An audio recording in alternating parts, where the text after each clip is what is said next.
എളുപ്പത്തിൽ എങ്ങനെ ഒരു മുട്ടക്കറി തയ്യാറാക്കാമെന്ന് നോക്കാം. ഇതിൻ്റെ അകത്ത് ഞാൻ 2-3 കുഞ്ഞു സവാളയാണ് അരിഞ്ഞിട്ടിട്ടുള്ളത്. അതുപോലെ പഴുത്ത തക്കാളി, ഇഞ്ചി ചെറുതായി അരിഞ്ഞത്, വെളുത്തുള്ളി, കറിവേപ്പില ഇത്രയും എണ്ണയിൽ നന്നായി ഒന്ന് വഴറ്റിയെടുത്തിട്ടുണ്ട്.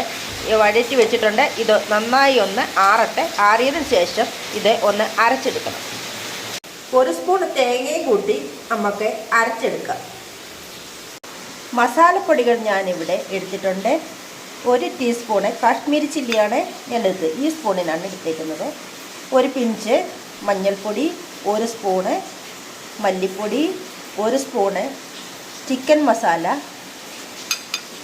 1/2 സ്പൂണ് ഗരം മസാല, 1/2 സ്പൂണ് കുരുമുളക് പൊടി.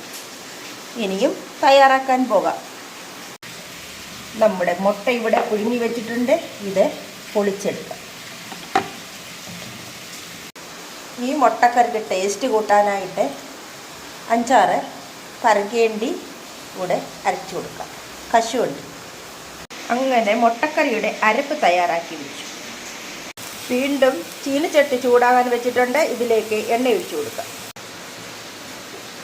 ഇതാ ഞാൻ 1.5 സ്പൂണോളം എണ്ണ ഒഴിച്ചിട്ടുണ്ട്. ചൂടായ എണ്ണയിലേക്ക് കുറച്ച് കടുകിട്ട് കൊടുക്കാം. ഒപ്പം കറിവേപ്പിലയും. കടുക് ഏകദേശം പൊട്ടി തീർന്നിട്ടുണ്ട്. അതിലേക്ക് മസാലകളൂടെ ചേർത്ത് ഒന്ന് ഇളക്കിയെടുക്കാം. പൊടികളെല്ലാം നന്നായി മൊരിഞ്ഞു വന്നിട്ടുണ്ട്. ഇതിലേക്ക് അരച്ചു വച്ചിരിക്കുന്ന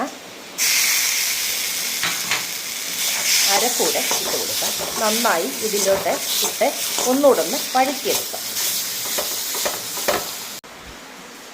ഈ സമയം നമ്മുടെ മുട്ടയൊക്കെ ഒന്ന് പൊളിച്ച് വയ്ക്കുക.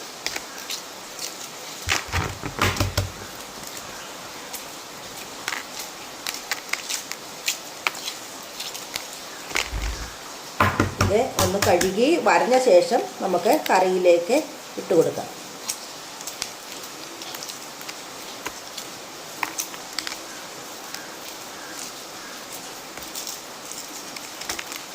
അങ്ങനെ മുട്ട പൊളിച്ചെടുത്തു. ഒന്ന് കഴുകി വരഞ്ഞു കൊണ്ടുവരാം. മുട്ട റെഡിയാക്കിക്കൊണ്ട് വന്നിട്ടുണ്ട്.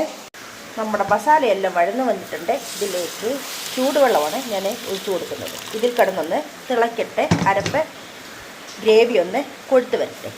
അതിനുശേഷം നമുക്ക് പൊളിച്ച് വെച്ചിരിക്കുന്ന മുട്ട ഇട്ട് കൊടുക്കാം. ഈ സമയം ഉപ്പിട്ട് കൊടുക്കാം. ഗ്രേവിയൊക്കെ കുറുകി വന്നിട്ടുണ്ട്. ഇതിലേക്ക് മുട്ട ഇട്ട് കൊടുക്കാം. ഞാൻ മുട്ട ചേർത്ത് കൊടുത്തിട്ടുണ്ട്. മുട്ടക്കറി തയ്യാറായി. ചപ്പാത്തി, ചോറ്, പൂരി, അപ്പം ഇതിനൊക്കെ ഈ മുട്ടക്കറി വളരെ നല്ലതാണ്. തയ്യാറാക്കി